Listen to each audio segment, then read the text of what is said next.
Sì, salve, questa è la recensione dell'applicazione Tapo per, vedete, le prese aspirapolveri telecamere del TP-Link.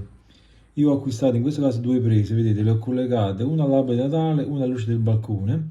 Qui le posso accendere e spegnere premendo il pulsante, però ovviamente il telefono deve essere collegato al wifi, quindi non è possibile da remoto andarle a collegare. Qui ci sono le notifiche, qui si aggiungono i dispositivi e il gruppo.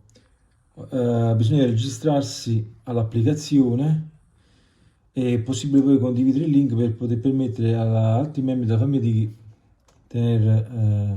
controllare questi dispositivi smart.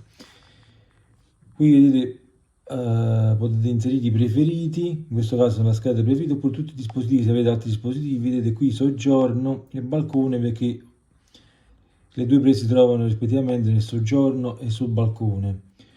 Qui, andiamo qui, c'è il pulsante per aggiungere le telecamere, qui invece per aggiungere l'aspirapolvere, qui c'è, vedete, la scheda smart, qui potete andare, vedete, a creare le automazioni e le scorciatoie, che potete anche vedere da queste schede qui. Qui queste sono due azioni che potete fare, vedete, per esempio spegnere tutti i dispositivi quando lasciate casa, vedete, potete andare a selezionare, vedete, il robot, le telecamere, le luci, oppure potete scegliere un'altra automazione quando arrivate a casa. Queste sono altre automazioni disponibili, sempre toccare per l'allarme perdita d'acqua, l'allarme antintrusione, luce notturna e così via, vedete. Poi l'ultima scheda è l'applicazione, vedete, sono le impostazioni. C'è il Tapo Care per poter usufruire, vedete, di un'archiviazione cloud illimitata. Vedete, c'è premium e base. Vedete, la premium costa 3,49 € per un dispositivo, 6,49 € per un dispositivo e così via.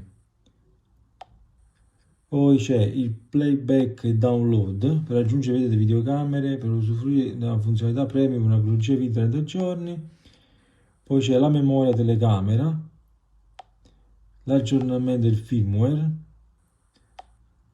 le notifiche, qui potete scegliere se ricevere o no le notifiche, vedete, promozioni, omaggi VIP, vedete, così via, potete andarle a togliere.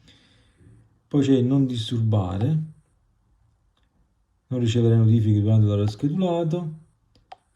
Poi c'è collega Tapo a casa per gestire i dispositivi gruppi. Queste sono prese, vedete, che si collegano sia a Google Home che ad Alexa. Basta infatti scaricare sull'app Alexa la skill di Tapo.